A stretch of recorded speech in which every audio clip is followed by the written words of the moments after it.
एक middle aged आदमी एक एटीएम से अपने पैसे निकाल रहा होता है, लेकिन वो एटीएम उससे एक डील करने का कहता है। ये बात काफी अजीब लगती है उसे, लेकिन वो मान जाता है। एंड इसके बाद ही एक बहुत ही शानदार गाड़ी उसे लेने के लिए आती है और वो गाड़ी में बैठकर एक नई जगह पर चला आता है जहाँ उसके सामने मिकुनी नाम का एक पर्सन होता है। और ये जहाँ पर आए हैं उस प्लेस का नाम फाइनेंशियल डिस्ट्रिक्ट है। यहाँ पर वो वाइन पी रहा होता है। पता चलता है कि इसका अपोनेंट यहाँ पर आ चुका है, यानी कि वो मिडिल एज आदमी जो कि यहाँ पर आया है उसे इससे फाइट करना है। और इस पर्सन के साथ ही एक और पर्सन यहाँ पर होता है जिसका नाम मैं आगे बताऊंगा। इसके बाद यहाँ पर फाइट शुरू हो जाती है और ये दोनों ही पर्सन अपने कार्ड की मदद से कुछ एंटिटी को समन करते हैं जिसके सामने मिडिल एज्ड आदमी नहीं टिक पाता है, यानी कि वो हार जाता है।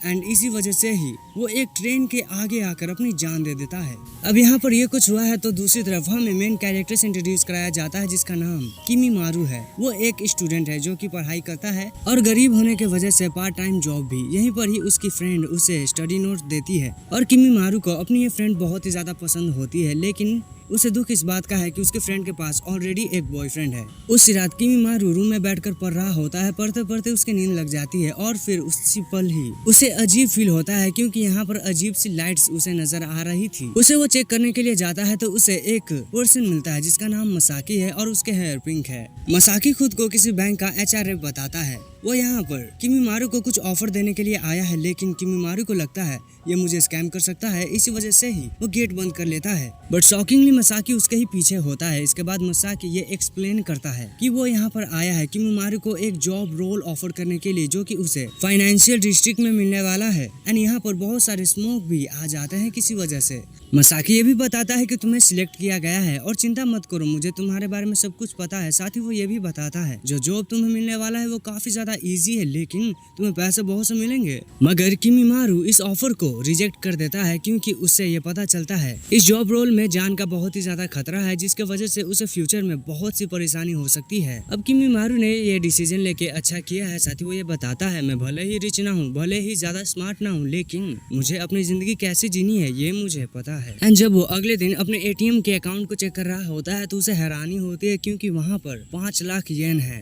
इसे किमीमारू कंफ्यूज हो जाता है क्योंकि उसे ये नहीं पता ये पैसे भेजे किसने हैं। एंड साथ ही इसी इंसिडेंट के वजह से वो पढ़ाई में भी फोकस नहीं कर पा रहा है। इसके बाद ही वो अपने कुछ दोस्तों से बातें शेयर करता है तो उसके को-वर्कर से बताते हैं कि तुम्हें इन पैसों का यूज करना चाहिए क्योंकि ये भी हो सकता है कि ये पैसे उसके अकाउंट से चले भी जाएं। इन सभी बातों का एहसास करने के बाद वो अगले दिन एटीएम से कुछ पैसे निकालने के लिए आया है ताकि वो अपने फ्रेंड को डेट पर ले जा सके, लेकिन उसके पीछे मसाकी आता है और वो उसे बताता है मैंने ही ये पैसे तुम्हारे अकाउंट में भेजे हैं और तुम अपनी फ्यूचर की चिंता मत करो क्योंकि मैं तुम्हारा ख्याल रखूंगा और मुझे तुम्हारे फादर के बारे में भी बहुत सी बातें पता है। इसके साथ ही वो एक कार्ड उसके आंखों के सामने रखता है जिसके वजह से किमीमारू हिप्नोटाइज हो जाता है। एंड जब वो अपनी आंखें खोलता है तो वो एक नई जगह पर होता है जो कि एक टैक्सी है। एंड ये टैक्सी उसे फाइनेंशियल डिस्ट्रिक्ट के एक नई जगह पर लेकर चली आती है जहाँ पर वो देखता है यहाँ पर बहुत सी नई चीजें होती है। साथ ही उसे ये पता चलता है यहाँ के लोग कुछ चीजों का यूज करते हैं जिसे एसेट कहा जाता है और ये सभी एसेट्स ही अजीब से क्रिएचर्स होते हैं जिनका यूज यहाँ के लोग बैटल्स के लिए करते हैं। साथ ही मसाकी ये एक्सप्लेन करता है यहाँ पर वीकली ही बैटल्स होते हैं जिसे डील कहा जाता है। एंड यहाँ पर हर एक पोर्शन को ही मैंडेटरी किया गया है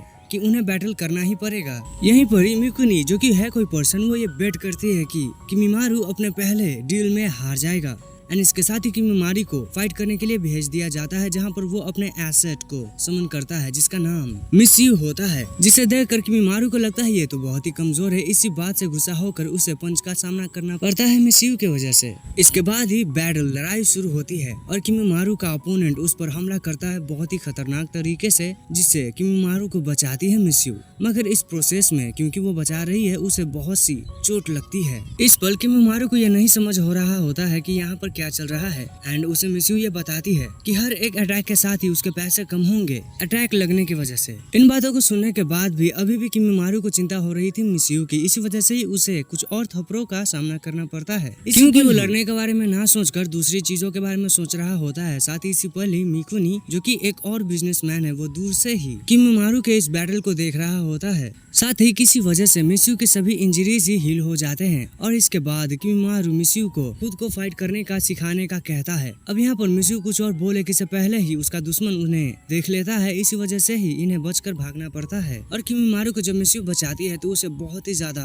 इंजरी होती है क्योंकि उसे एक बहुत ही खतरनाक अटैक लगता है। इसके बाद ही मिस्यू को पावरफुल करने के लिए 1 मिलियन येन इन्वेस्ट करता है किमिमारू कार्ड का यूज करके। इसी वजह से ही मिस्यू एक बहुत ही खतरनाक मूव का यूज करती है जिसके वजह से उसका अपोनेंट बहुत ही आसानी से हार जाता है क्योंकि इस अटैक में बहुत ही ज्यादा पावर होती है। अब यहाँ तक जिन लोगों ने भी देखा है मैं उन्हें एक बात बताना चाहता हूँ कि मैं अपना चैनल नहीं सेल कर रहा हूँ, तो कोई भी अगर तुम्हें कहे कि 500 लेकर 1000 लेकर मैं ये चैनल तुम्हें दे सकता हूँ तो उसके फ्रॉड में मत पड़ना। Now back to the story. अब किमिमारू के इस हिडन पावर को देखकर सभी लोग ही हैरान हो जाते हैं एंड फाइट जीतने की वजह से किमिमारू के बैंक अकाउंट के सभी पैसे ही 3 गुना हो जाते हैं और किमिमारू थक कर यहीं पर लेट जाता है और उसकी थकान इतनी ज्यादा होती है कि उसे यहाँ पर बेहोश होना पड़ता है और जब उसकी नींद खुलती है तो वो अपने रूम में होता है एंड किमिमारू को ये लग रहा था जो कुछ भी हुआ वो बस एक बुरा सपना था, लेकिन उसके पीछे ही मसाकी होता है। उसे ये एहसास दिलाता है वो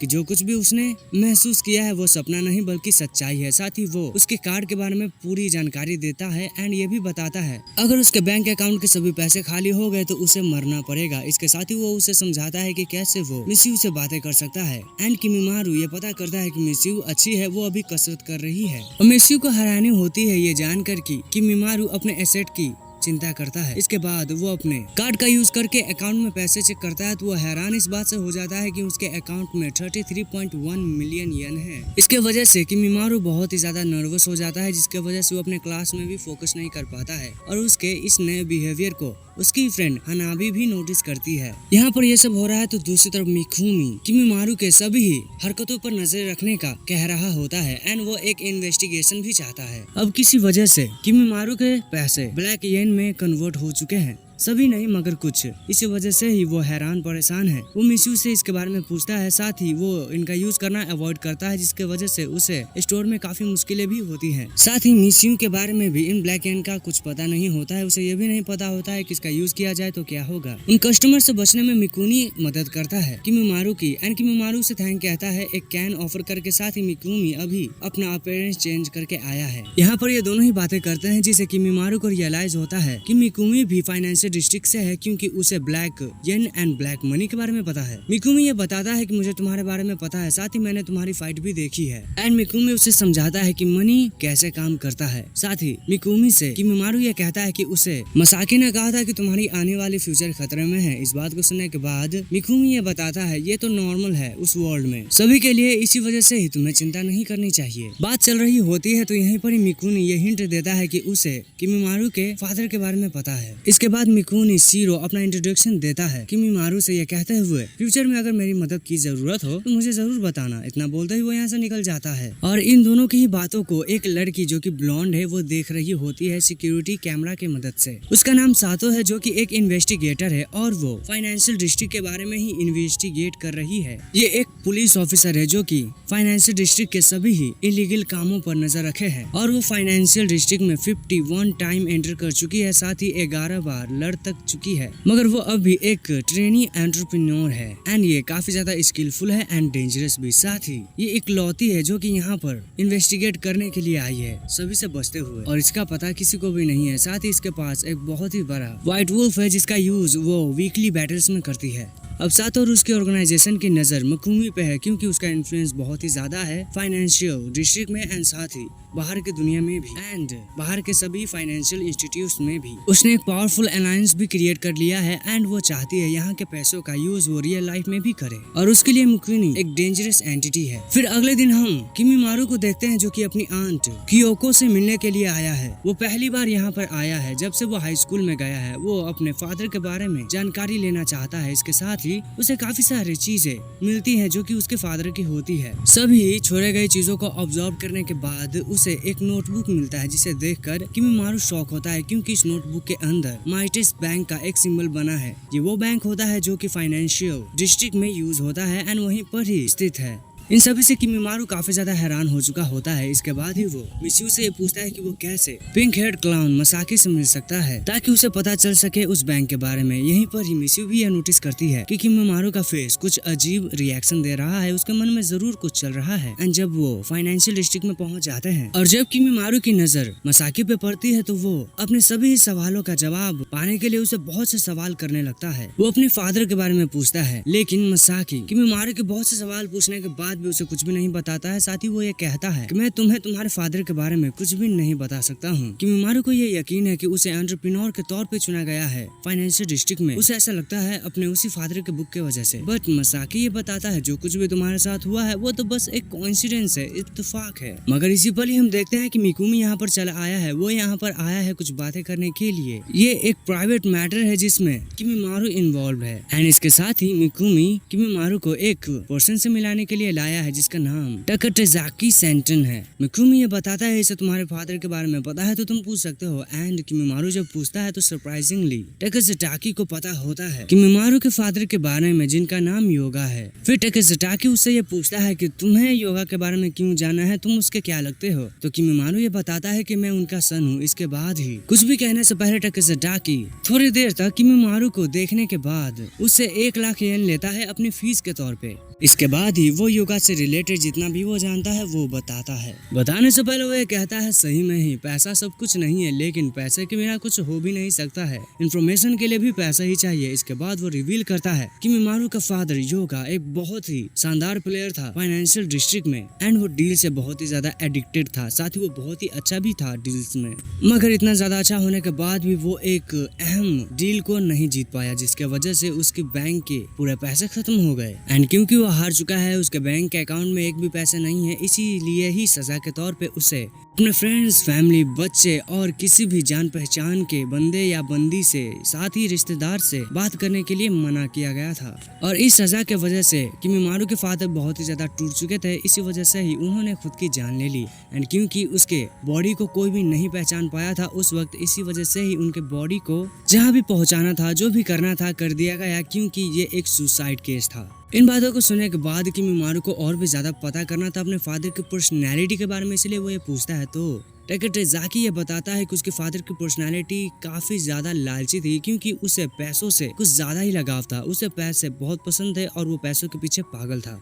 साथ ही टाकाटेजाकी ये भी उसे बताता है कि योगा को पैसे कुछ ज्यादा ही पसंद है, इसी वजह से ही वो बहुत ही ज्यादा काम करता था। और उसके इस हरकत के वजह से, इस नेचर के वजह से फाइनेंशियल डिस्ट्रिक्ट के सभी लोग ही उसे द माइजर कह के बुलाने लगे। इसके बाद ही टाकाटेजाकी ये भी बताता है कि किमीमारू को क्योंकि वो योगा का बेटा है, इसी वजह से ही उसके पास बैटल्स में लक है, लेकिन उसे खुद का ख्याल रखना पड़ेगा ताकि वो अपने बाप के जैसे खुद का अंत न कर ले। इन सभी बातों के बाद किमीमारू आगे बढ़ता है तो वो ये फील करता है कि उसे अपने बाप की तरफ काफी अजीब फीलिंग आ रही है, क्योंकि उसके बाप ने पैसों को ज्यादा अहमियत दी, जिसके वजह से उसने अपना अंत तक कर लिया। वो पैसों के पीछे कुछ ज्यादा ही पागल था। ये बात किमीमारू को अच्छी नहीं लगती है। और अपने फादर से किमीमारू भी नाराज था, क्योंकि उसके फादर ने उसे और उसकी माँ को छोड़ दिया सिर्फ पैसों के लिए। लेकिन मिकुमी किमीमारू के इन बातों से सहमत नहीं होता है। वो ये बताता है कि उसे लगता है कि किमीमारू के फादर ने पैसों के पीछे भागकर सही किया, क्योंकि वो अपने फैमिली को और अच्छा लाइफ देना चाहते थे। इसके साथ ही मिकुमी ये बताता है कि किमीमारू को कि तुम्हें भी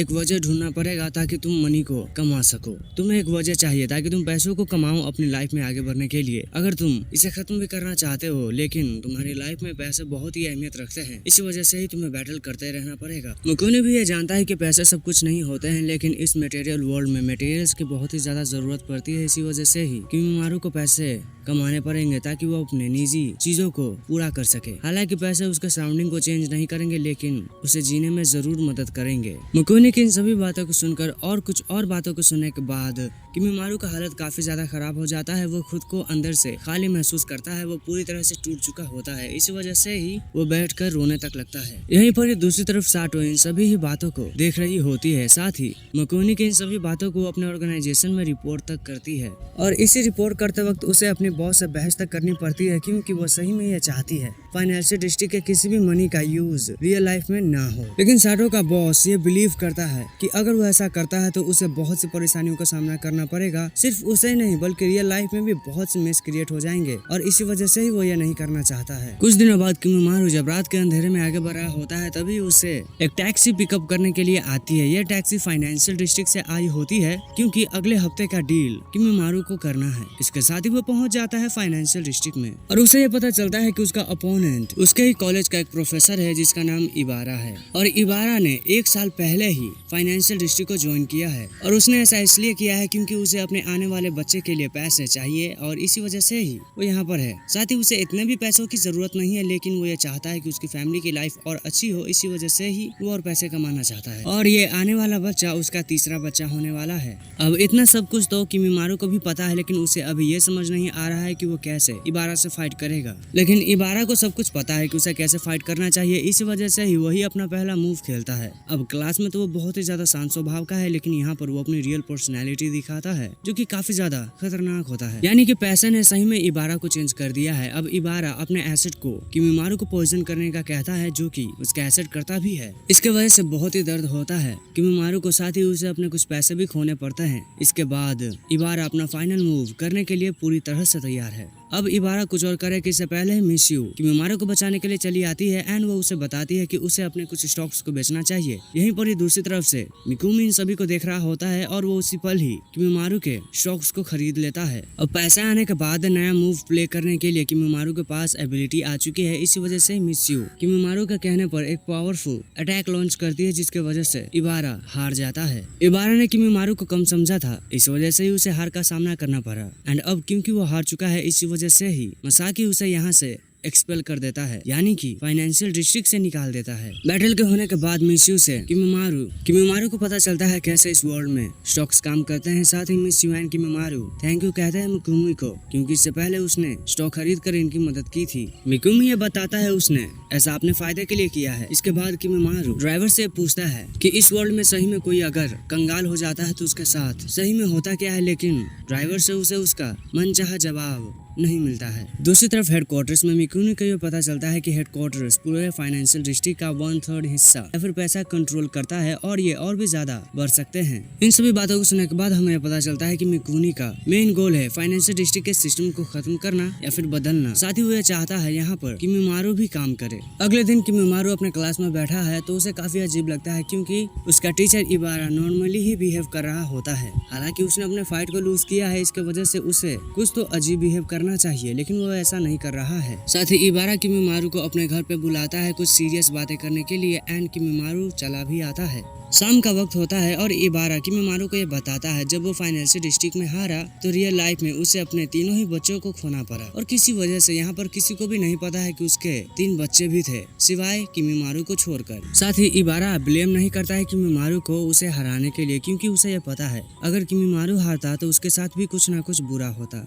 इबारा खुद को ही ब्लेम करता है क्योंकि उसे ये पता था कि अगर वो यहाँ पर ऐसे ही खेलता रहेगा तो उसे फ्यूचर में कुछ ना कुछ बुराई का सामना करना पड़ेगा। एंड साथ ही वो इस बात से भी डरा हुआ है क्योंकि अगर फाइनेंशियल डिस्ट्रिक्ट में बहुत ही बुरा होने लगता है तो रियल लाइफ में भी बहुत ही बुरा होगा। इबारा ये भी बताता है कि हेडक्वार्टर्स को बनाया गया था ताकि सभी लूजर्स के ही इफेक्ट को कम किया जा सके, लेकिन हाल में ऐसा कुछ भी नहीं हो रहा है। साथ ही इबारा ये कहता है किमिमारू को कि उसे कोई भी डील नहीं हारना है क्योंकि वो अकेला है जिसे ये पता है कि इबारा के 3 बच्चे थे। लेकिन इन सभी बातों को सुनने के बाद किमिमारू खुद में ही बर्डन फील करता है, वो भी इमोशनली। मिकुमी एक वीकली डील साइन करता है किकुची के साथ ही मिकुमी किमिमारू को अच्छे से ऑब्जर्व करने का कहता है इस फाइट को। एंड क्योंकि ये फाइट 2 हाई लेवल के लोगों के बीच हो रही थी इसी वजह से ही इस फाइट को देखने के लिए भी बहुत से लोग आए होते हैं। इसके बाद ही मिकुमी पूछता है किकुची से अगर वो गिल्ड को ज्वाइन करना चाहता है, लेकिन मिकुमी की इस बात को किकुची नजरअंदाज कर देता है। एंड इसके बाद ही लड़ाई शुरू होती है। लड़ाई के शुरू होते ही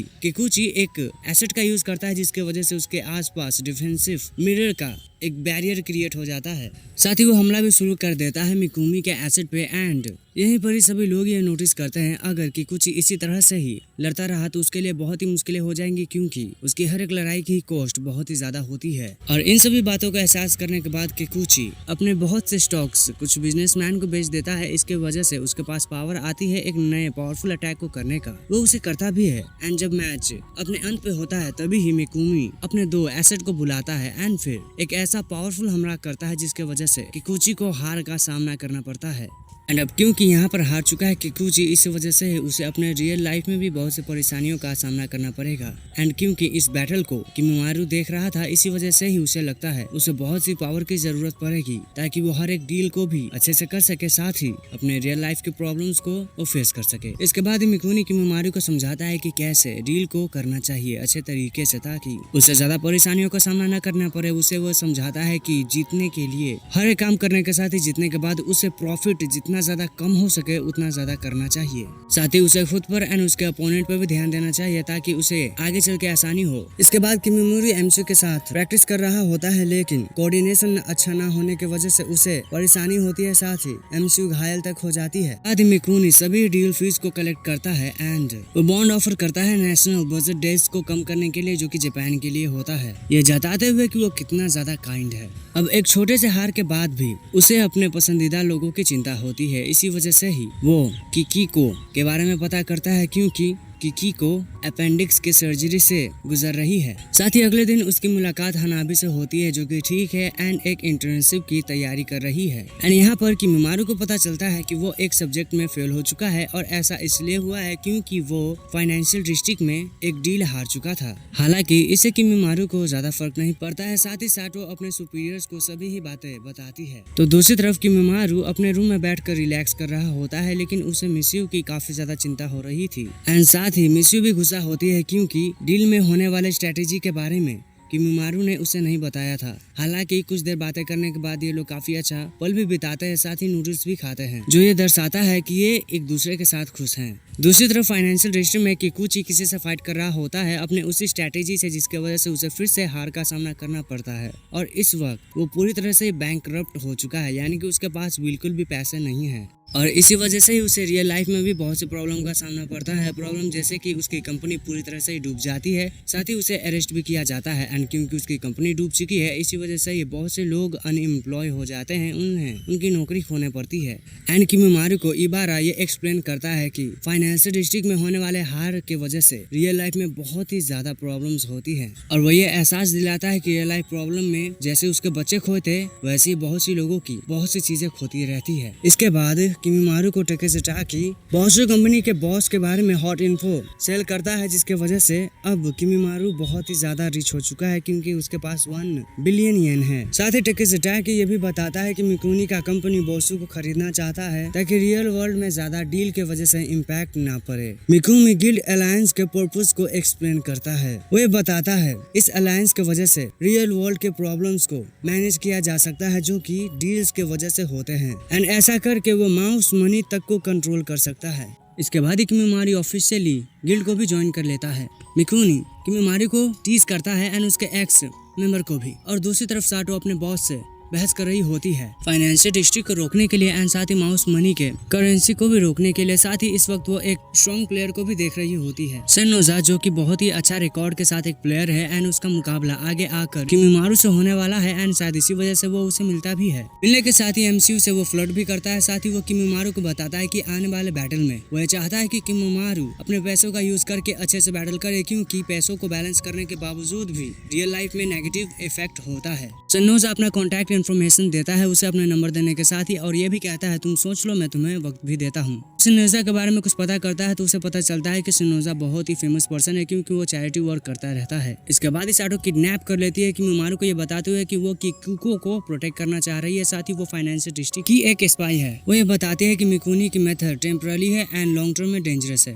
एंड साटो ये चाहती है कि वो फाइनेंशियल डिस्ट्रिक्ट को पूरी तरह से ही खत्म कर दे उसके सिस्टम के साथ ही। यहीं पर ये नोटिस करते हैं कि इन्हें फॉलो किया जा रहा है, इस वजह से ही किमिमारू एक टैक्सी ड्राइवर को समन करता है। साटो किमिमारू को किसी मिस्टीरियस प्लेयर से मिलने के लिए कहता है जिसका नाम सेंजा है। एंड इसके बाद किमिमारू सेंजा से मिलता भी है, साथ ही वो मिकुनी से भी मिलता है। एंड यहाँ पर किमिमारू को मिकुमी ये बताता है उसे सातो एंड सेंजा की बातें नहीं सुननी चाहिए क्योंकि फ्यूचर में वही जिएगा जो स्ट्रॉन्ग होगा। ये ऐसा मानना है मिकुमी का। मिकुनी ये भी बताता है वो इकलौता है जिसने सन्नोजा को हराया है एंड सन्नोजा ऐसा पर्सन है जो कि आज तक गरीबी का सामना नहीं किया है, इसी वजह से ही मिकुनी ये करना चाहता है। साथ ही वो ये बताता है किमिमारू को कि इस दुनिया में जीने के लिए तुम्हें औरों को कुचल कर आगे बढ़ना पड़ेगा क्योंकि ये दुनिया ऐसे ही चलती है। इसके बाद किमिमारू डिसाइड करता है कि उसे सेंजा से फाइट करना चाहिए। फाइट शुरू होती है जहाँ पर मिस्यू बचाती है किमिमारू को, मगर इसमें मिस्यू बहुत ही ज्यादा इंजर्ड हो जाती है। इसी पहले किमिमारू ये नोटिस करता है कि उसे तो बस अपने लव्ड वंस को बचाना है। इसके बाद ही किमिमारू अपने पावर का ऑफ करते हुए एमसीयू की मदद से सेंजा को हराने में कामयाब होता है, जिसके वजह से सेंजा को रियल लाइफ में प्रॉब्लम फेस करनी पड़ती है। अगले दिन सेनोजा यहाँ से निकल रहा होता है, लेकिन जाने से पहले वो किमिमारू को नूडल ऑफर करना चाहता था मिस्यू के लिए क्योंकि उसके वजह से मिस्यू को परेशानी हुई थी। अब स्टोरी पास्ट में जाती है जब मिकुमी एक यूनिवर्सिटी स्टूडेंट था, तभी उसके फादर ने उसे अपने बिजनेस में लगा दिया, उसके पैशन म्यूजिक को छुड़वा कर। मिकुनी के फादर ने ऐसा इसलिए किया क्योंकि उसे मनी के पावर का पता था एंड मिकुनी ने ऐसा किया क्योंकि वो अपने फादर के ऑर्डर मानना चाहते थे। साथ ही मिकुमी के सिस्टर की हालत भी काफी खराब होती है। यहाँ टाकाको की हालत बहुत ही ज्यादा खराब होती है, इसी वजह से ही उसे अब अमेरिका में ट्रीटमेंट की जरूरत है। मिकुनी अपने फादर से इस ट्रीटमेंट को करवाने के लिए कहते हैं, लेकिन उसके फादर मना कर देते हैं क्योंकि उन्हें अपना बिजनेस अपने बेटी से भी ज्यादा प्यारा है। इसके बाद मिकुनी अपने फादर को बिट्रे कर देते हैं ताकि अपनी बहन के लिए वो अच्छे से कुछ पैसे कमाकर उसका ट्रीटमेंट कर सके, लेकिन वो ऐसा नहीं कर पाते हैं। और एक दिन जब वो अपनी बहन से मिलते हैं तो उसकी वो रात आखिरी होती है। उस रात एक पिंक हेयर मैन मिलता है मिकुमी से एंड इसके बाद ही मिकुमी फाइनेंशियल डिस्ट्रिक्ट में आया था क्योंकि वो अपने जैसे बाकी लोगों की मदद करना चाहता है। इसके बाद किमिमारू एंड मिशु एक दूसरे से बात कर रहे होते हैं। इसके बाद ही किमिमारू अपने एक और आने वाले ओपोनेंट फेई से मिलता है। यहाँ पर ये दोनों बिजनेसमैन एंड उनके एसेट से बात कर रहे होते हैं। पास एक बिजनेसमैन एक लड़की को डांट रहे होते हैं। हालांकि यहाँ से किमिमारू निकल जाता है, लेकिन उसे बुरा लगता है, इसी वजह से ही वो उसकी मदद करने के लिए आता है एंड वो खुद मार खाता है। किमिमारू का ये बिहेवियर देखकर एमसीयू इम्प्रेस हो चुकी होती है। घर पे आने के बाद किमिमारू रोमांस टीवी शो देख रहा होता है, तभी ही एमसीयू ये बताती है कि उसे किसके बारे में जानने का इंटरेस्ट है। एमसीयू ये बताते हैं कि वो ये ट्राई करना चाहती है, लेकिन किमिमारू मना कर देता है, ये बताते हुए कि ये चीजें उसी के साथ की जाती है जिससे कोई पसंद करता है। एमसीयू खुद में ये फील करती है कि उसे किमिमारू बहुत ही पसंद है। अब जब किमिमारू आगे बढ़ रहा होता है टैक्सी में बैठकर, तो उसे ये नोटिस होता है कि बाहर का दुनिया कुछ तो चेंज हो रहा है। साथ ही हमें पता चलता है कि साउथ कोरिया का फाइनेंशियल स्टेटमेंट बहुत ही ज्यादा खराब हो चुका है एंड उनका ये कंट्री कोलैप्स कर सकता है हैज फाइनेंशियली, और इसे और बाकी कंट्री को बचाने के लिए मिकुनी अपना प्लान लॉन्च करता है। दूसरी तरफ सातो की मुलाकात टाकी से होती है जो बताता है मिकुनी के अलायंस में एक ट्रेटर है जो कि उसके लिए बहुत ही खतरा पैदा कर सकता है, लेकिन सातो इन बातों पर यकीन और ध्यान ना करके आगे बढ़ती है। किमिमारू अपने क्लासरूम में होता है जहाँ उससे कुछ अजीब फीलिंग्स हो रही होती है। तभी वो बाहर निकलता है तो स्कूल के रूफटॉप पर इबारा को देखता है जिसने अपने फैमिली को बचाने के लिए हर एक चीज की ही कुर्बानी दे दी थी एंड वो अब जिंदगी से हार चुका था, इसी वजह से ही वो सुसाइड करना चाहता था। लेकिन किमिमारू इबारा को बचाता है, यह कहते हुए कि फ्यूचर को बचाने के लिए वो कुछ न कुछ करेगा। किमिमारू मसाकी को पैसे देकर इबारा के फैमिली को रिटर्न करने का कहता है, लेकिन मसाकी मना कर देता है। मिकुनी के अलायंस की हालत भी खराब है, तो फिर इबारा से मिलता है किमिमारू, तो उसे पता चलता है कि इबारा का एक्सीडेंट हो चुका था एक ट्रक से, इसी वजह से ही वो अब इस दुनिया में नहीं है। इन बातों के बाद किमिमारू यहाँ पर बैठा है ये सोचते हुए कि दुनिया अब खत्म होने वाला है, तो दूसरी तरफ हिना भी जो कि हमेशा ही खुश रहती है वो भी उदास है। इसके बाद ही किमिमारू अपने सभी पैसों को निकालता है एंड वो फाइनेंशियल डिस्ट्रिक्ट में जा रहा होता है, लेकिन सपने में उसे उसकी माँ दिखती है। फाइनेंशियल डिस्ट्रिक्ट में आने के बाद वो पैसों को जला देता है। यहीं पर ही साटो होती है जो कि उसे बताती है कि पैसे यहाँ पर बनते रहेंगे, लेकिन फाइनेंशियल डिस्ट्रिक्ट क्रैश हो सकता है। मिकुनी से किमिमारू ये कहता है यहाँ जो चल रहा है वो सही नहीं है, लेकिन मिकुनी ये बताता है प्रेजेंट ही फ्यूचर को बनाता है। साथ ही यहाँ की प्रॉब्लम्स की वजह से सिंगापुर का फाइनेंशियल सिस्टम पूरी तरह से करप्ट हो चुका है, इसी वजह से ही वहाँ हर एक चीज ही गायब हो रही है। इसके बाद अलायंस में हर तरफ ही सभी लोग कुछ ना कुछ सोच रहे होते हैं कि उन्हें क्या करना चाहिए। तभी ही मिकुनी आकर अपने कार का यूज करके बहुत से पैसे बनाता है, जिसकी वजह से उसे आने वाले फ्यूचर के 20 साल होने पड़ेंगे। ऐसा वो करके बैंक्स को प्रोटेक्ट करना चाहता है ताकि देश प्रोटेक्ट हो सके। सिंगापुर के गायब होने की वजह से शंघाई, जापान एंड कुछ और देश को भी फाइनेंशियली लॉस होता है। मिकुनी जापान को प्रोटेक्ट करना चाहता था, लेकिन जापान के स्टॉक मार्केट पूरी तरह से करप्ट एंड खराब हो चुके हैं, बट मिकुनी के पैसों की वजह से अभी के लिए जापान सेफ है। हालांकि सातों को यह पता है कि फ्यूचर के लिए यह बिल्कुल भी अच्छा नहीं है। दूसरी तरफ टाकी से किमिमारू मिलता है क्योंकि उसे उसके फादर से रिलेटेड कुछ इन्फॉर्मेशन चाहिए। यहाँ एक फोटो की मदद से पता चलता है एमसीयू सेम होती है किमीमारू के फादर के एसेट के जैसी, और दोनों के ही एसेट सेम होने की वजह से ही टाकेजुकी को लगता है उसके फादर एंड किमीमारू के रिलेशनशिप में है। हालांकि इस बात से सातो सहमत नहीं होती है। साटो ये बताती है कि कुछ भी हो जाए लेकिन किमीमारू के फादर के वजह से ही वो जिंदा है, क्योंकि उसी के वजह से ही उसके मरने के बाद भी किमीमारू ने सर्वाइव किया था। इसके बाद क्लासरूम में किमीमारू ये नोटिस करता है मिकुमी के कामों की वजह से यहाँ पर हनामी की हालत काफी खराब हो रही है समय के साथ ही किमीमारू ये नोटिस करता है यहाँ पर भीड़ कम हो रही है, साथ ही हनामी अपना नाम तक भूल चुकी है और शहर पूरी तरह से ही लाल हो चुका है, और मिकुमी भी इसे देखकर काफी ज्यादा हैरान है। दूसरी तरफ किमीमारू साटो से डील करता है कि वो साटो का साथ देगा जापान के फ्यूचर को मिकुमी से बचाने के लिए।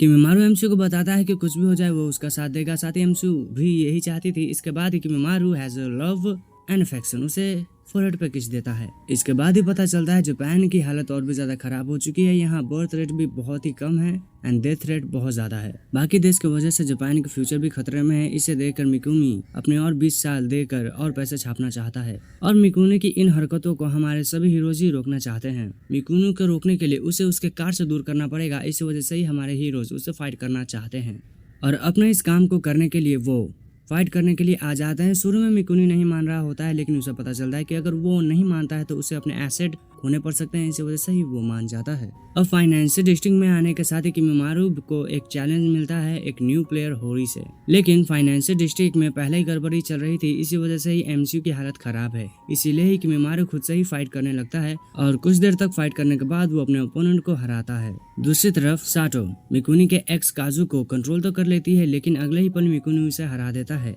बाहर की दुनिया की प्रॉब्लम अब भी खत्म नहीं हुई है, तो अंदर बाहर की दुनिया को बचाने के लिए मिकुमी अपनी पूरी जिंदगी को ही खत्म करने के लिए तैयार है। उसे किमीमारू रोकने की कोशिश करता है, मगर वो ऐसा नहीं कर पा रहा है। यहीं पर ही पता चलता है कि किमीमारू का कार्ड चेंज हो चुका है, इसी वजह से ही वो मिकुनी से फाइट करके वर्ल्ड को सही कर सकता है, एंड फिर फाइट शुरू भी होती है। किमीमारू EX क्लोन का यूज तो करता है, लेकिन मिकुनी बड़ी ही आसानी से उसे हराता है। एमसीयू किमीमारू का साथ देने के लिए तैयार है, लेकिन तभी ही मिकुनी अपने पावर का यूज करके उन्हें हराने ही वाला होता है कि तभी उसके पावर्स खत्म हो जाते हैं, क्योंकि माउस मनी का यूज एंड उसका वैल्यू जापान ने खत्म कर दिया था।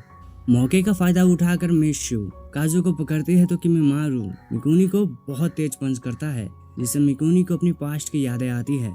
इसी पर ही पता चलता है माउस मनी के वैल्यू खत्म होने की वजह से अब जापान की हालत सही हो चुकी है, एंड इसे सुनकर मिकुनी अपनी हार को एक्सेप्ट करता है। फिर कार्ड का यूज करके फाइनेंशियल डिस्ट्रिक्ट को किमीमारू खत्म करता है वर्ल्ड को सेव करने के लिए। साथ ही मिकुनी माफी मांगने के साथ ही यहाँ से गायब हो जाता है। साटो भी बाहर के नजारों को देख रही होती है, एंड किमीमारू इस वर्ल्ड को चेंज होते हुए देखता है, एंड अब सभी के सामने ही एक अच्छा फ्यूचर है। तो आज के लिए बस इतना ही, मिलता है किसी और वीडियो में। चैनल पर नए हो सब्सक्राइब करो, लाइक कर देना इस वीडियो को। बाय।